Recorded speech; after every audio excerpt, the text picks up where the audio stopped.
Hey guys, Philip here with MD Fit. Welcome back to another video. Today we're talking about the godfather of all nootropic drugs. We're talking about nicotine, specifically smokeless nicotine products like Zyn that have exploded in popularity over the past few years.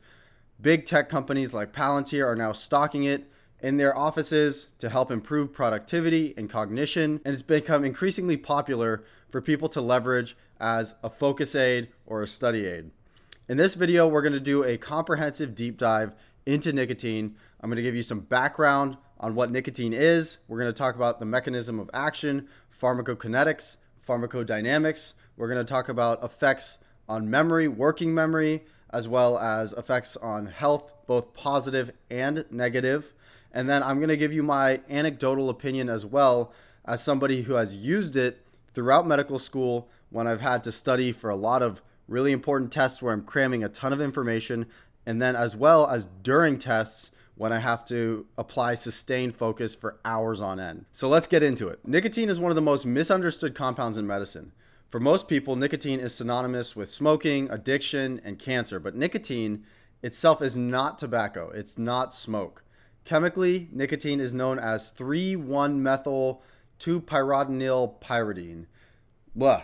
And biologically, it's one of the most prominent neuromodulators that humans routinely expose themselves to, on the same order as caffeine even. Despite its reputation, nicotine has been extensively studied for its effects on attention, memory, neurodegenerative diseases, and even psychiatric diseases. So today we're asking a very difficult but important question. Is nicotine a cognitive enhancer, a health liability, or both? Now, as usual, all of the studies that I referenced in the making of this video will be popped up on the screen periodically throughout the video, as well as down in the description below. So feel free to go check those out for yourself if you're curious. So a little bit of historical background. Nicotine did not evolve to help humans concentrate. It evolved as a plant defense mechanism. It was designed to disrupt the nervous system of predatory insects, and archaeological evidence even suggests tobacco use dating back to more than 3,000 years ago, with residue of tobacco leaves found in ancient Egyptian tombs dating back to 19th century BC. Indigenous cultures also used it ritually, medicinally, and cognitively, and it was valued for its improvements or its ability to alter states of awareness, increase focus, mental endurance, as well as alertness. The biology of nicotine did not fundamentally change over time, but what did change was the delivery system, particularly with the industrialization of cigarettes, which allowed for very rapid, repeated, and highly reinforced dosing. The historical shift is critical to understand both on nicotine's benefits and risks. Now we're going to talk about pharmacokinetics. How does the body affect the drug? Before we talk about what nicotine does, we need to understand how it enters, distributes, and exits the body. Nicotine is rapidly absorbed through pulmonary tissue, whether it be smoking or vaping, the oral or buccal mucosa through gum, lozenges, or pouches, nasal mucosa through spray, or even skin if you're using a patch. Smoking produces the fastest spike in plasma nicotine levels, reaching the brain in seconds. Slower delivery systems produce more gradual rises and consequently have lower abuse potential. This is very important when comparing something like cigarettes to Zyn. A typical cigarette contains 10 to 15 milligrams of nicotine, but only 1 to 2 milligrams is really systemically absorbed. And here's going to be a chart of all of the different types of routes of administration, as well as the dose administered, and then how much gets absorbed. So nicotine is lipophilic, rapidly crosses the blood-brain barrier, and widely distributed through the brain and peripheral tissues, with peak concentrations occurring within minutes of exposure via inhalation. Approximately 80% of nicotine metabolism occurs in the liver via oxidation to cotinine, primarily through the enzyme CYP2A6.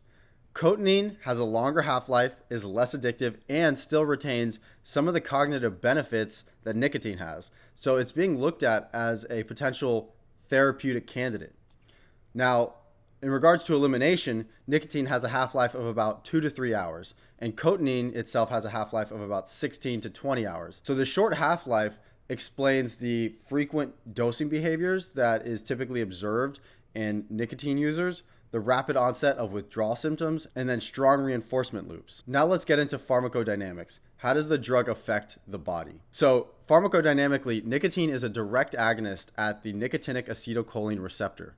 It structurally closely resembles acetylcholine, allowing it to bind and activate these receptors, but with different kinetics. So depending on the dose and exposure pattern, nicotine can have a variety of different effects, from activating these receptors to desensitizing or even upregulating receptor expression. So this dynamic receptor modulation is central to both the cognitive enhancement and addiction pathway that is observed with nicotine. Activation of nicotinic acetylcholine receptors triggers the downstream release of dopamine, affecting reward, motivation, learning; serotonin, affecting attention, mood, and impulse control; norepinephrine and epinephrine or adrenaline, affecting arousal and vigilance; glutamate, affecting learning and synaptic plasticity; and then GABA, affecting inhibitory control. Nicotine also influences acetylcholine, which affects cognitive enhancement; vasopressin, which affects memory modulation; and a lesser known neurotransmitter known as beta endorphin that affects mood and analgesia, also known as kind of your pain pathway. The dominant reinforcing pathway by which nicotine is addictive comes from the dopamine release in the mesolimbic pathway, particularly involving the ventral tegmental area and the nucleus accumbens. These two areas essentially make up the addiction and reward pathway and reward center within the brain, and nicotine affects and modulates these two areas by increasing dopamine release, thus influencing behavioral patterns. There are two receptor subtypes that matter the most when referring to nicotine that dominate cognition: the alpha 7 nicotinic acetylcholine receptor, as well as the alpha 4 beta 2 nicotinic acetylcholine receptor. The alpha 7 subtype affects sensory gating, working memory, neuroprotection, and synaptic plasticity. The alpha 4 beta 2 affects attention, working memory, behavioral flexibility, and nicotine dependence. Now, really interestingly, in a rat model where they knocked out the beta 2 subunit receptor, or these rats did not possess the beta 2 subunit type of receptor, these rats did not self-administer nicotine, highlighting its central role in addiction and the fact that these receptors play a very large role in nicotine dependence. So let's talk about nicotine's effects on brain function and cognition. Nicotine influences multiple cognitive domains. First, attention. Nicotine improves sustained attention, vigilance, attentional flexibility, and resistance to distraction. These effects are primarily mediated by the prefrontal cortical nicotinic acetylcholine receptors that are found in the frontal lobes. Nicotine also affects working memory. Working memory is essentially the brain's temporary workspace, holding and actively manipulating a limited amount of information like numbers, words, and images for immediate use in complex tasks such as learning, reasoning, problem solving, and understanding language. Animal and human models show improved task performance, enhanced short-term retention, and increased hippocampal synaptic plasticity. Now, the hippocampus is one of the main dominant brain regions that is involved with memory. These effects are mediated via MMP9 or matrix metalloproteinase 9 activation or activity in the hippocampus. Now, perspective memory. Perspective memory is essentially the ability to remember to act in the future. Importantly, nicotine improves task disengagement and intention retrieval rather than simply increasing sensory salience. So you don't necessarily remember, or the task that you have to do in the future isn't kind of more in the front of your mind. Nicotine helps you be more dynamic throughout your day-to-day life. You're working on one task and you have to switch to another. This is really beneficial for people who have a lot of different competing interests throughout their day, whether it be friends, family, work, whatever it may be. Nicotine has been shown to help you switch from one mode to another. Now, long-term and spatial memory. At low doses, nicotine has been shown to enhance fear-based conditioning, improve inhibitory avoidance learning, and improve spatial memory. At higher chronic doses, it's actually been shown to kind of reverse these effects. Now we're going to talk about cognitive and neurological benefits to nicotine. Nicotine effects extend into disease states as well. First, Alzheimer's disease, something that nicotine has been touted and known to be beneficial for. In Alzheimer's disease, reduced nicotinic acetylcholine receptor density contributes to cognitive decline. Nicotine improves learning and short-term memory in patients with Alzheimer's disease, reduces amyloid beta burden, and preserves long-term potentiation of memory. Nicotine derivatives like codeine have actually demonstrated promise without the same kind of addiction liability that nicotine possesses. Now for Parkinson's disease. Funny enough, studies that have looked at smoking kind of on an epidemiologic scale have shown massive reductions in Parkinson's disease risks up to the order of even 70%. Nicotine improves olfactory dysfunction, which is essentially just your sense of smell and is the first sense that goes in patients with Parkinson's. And it protects the dopaminergic systems that are used for signaling throughout your brain. Dopamine is not just used for reward-based pattern seeking. It's also just used for signaling things like movement. And that's why people with Parkinson's disease have tremors, for example, a resting tremor, because their dopamine systems are degenerated.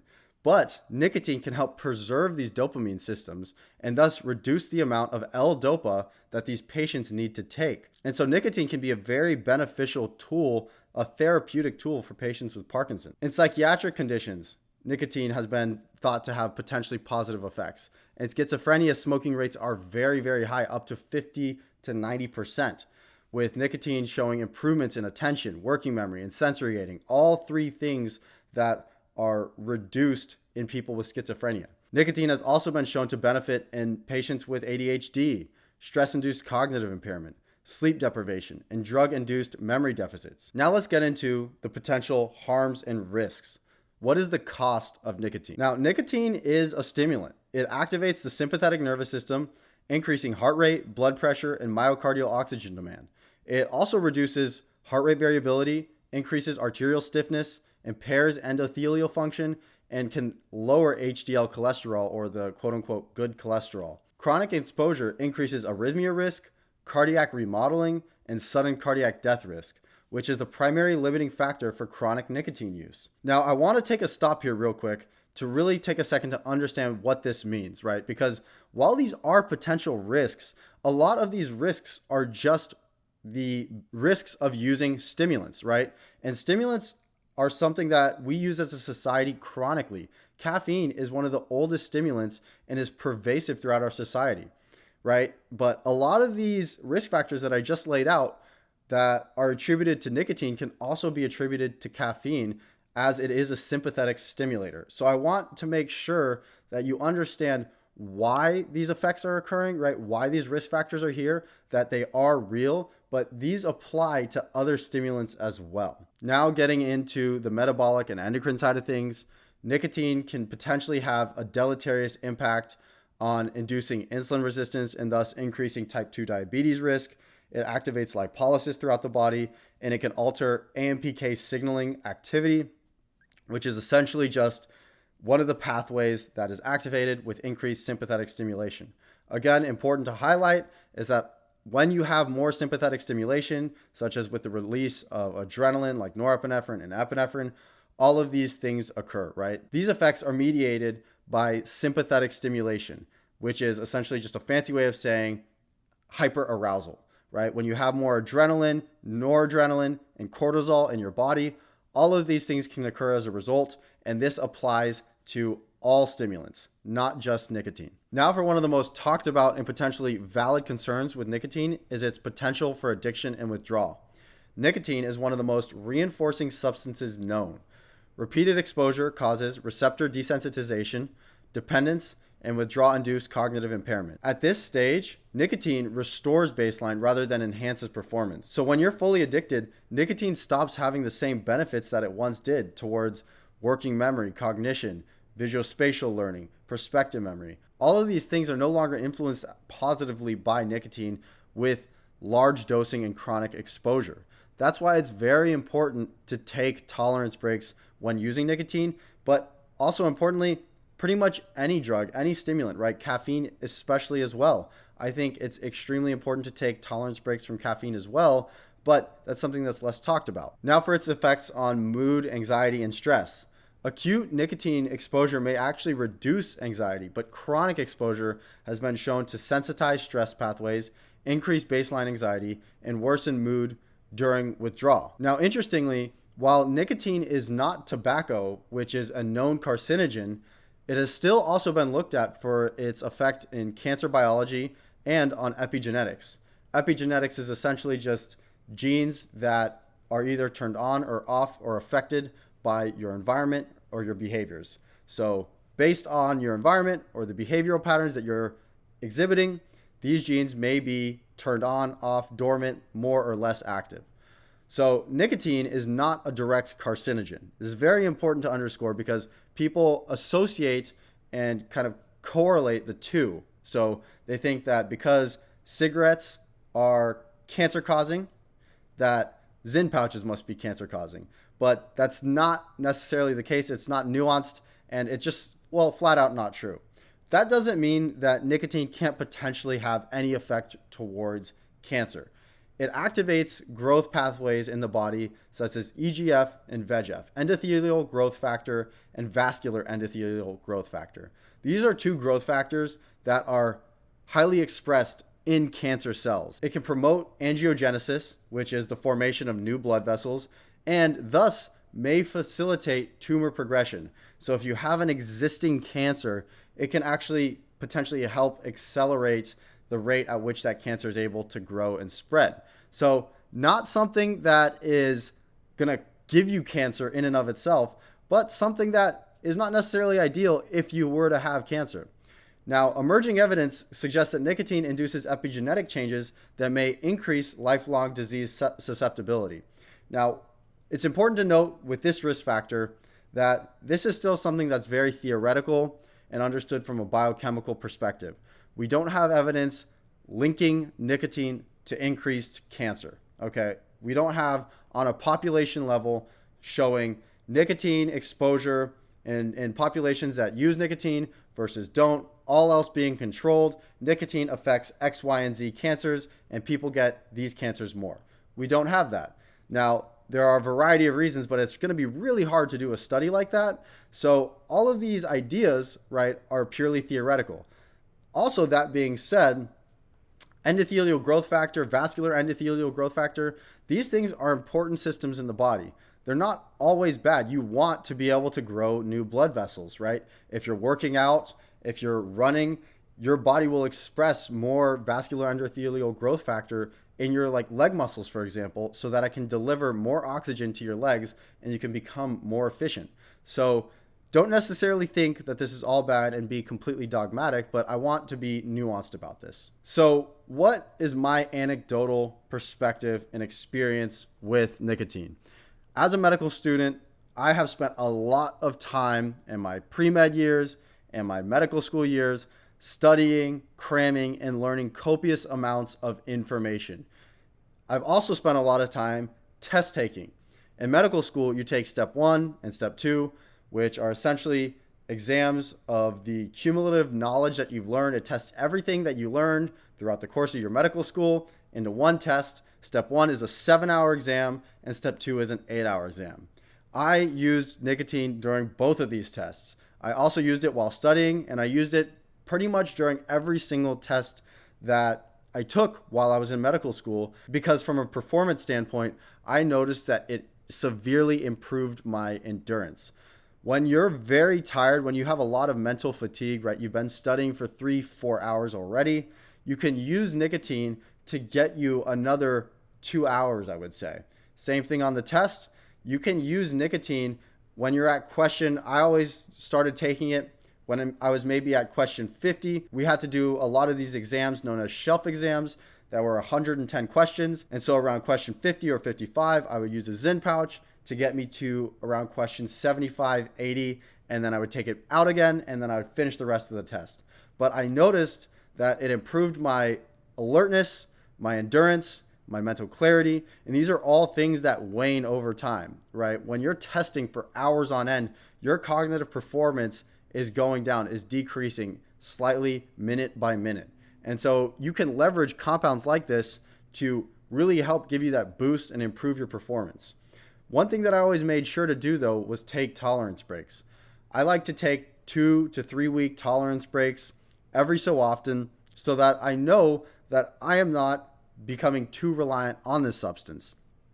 Additionally, my personal perspective on nicotine pouches, I can only speak to pouches. I don't vape, I don't smoke, I don't use nasal sprays, I don't use a patch. My experience with pouches are that they are not that addictive. I am very addicted to caffeine. I always notice when I don't have any kind of caffeine throughout the day, or pretty much always notice it. whether it be having some kind of withdrawal symptom, right? A headache, or just being more tired, sleepy throughout the day. With nicotine, when I stop using it, I do not even really think about it. There are even days just on my normal day to day where I forget I don't use any nicotine for whatever reason. Maybe I'm not working that hard that day, and I don't even think about how I didn't use nicotine or how I would like to have a nicotine pouch. And so personally, I found that I feel like it's not that addictive, because if it truly was, I would be thinking about using it on days that I'm not. But I can go multiple days, I can go weeks without really touching it and without thinking about it.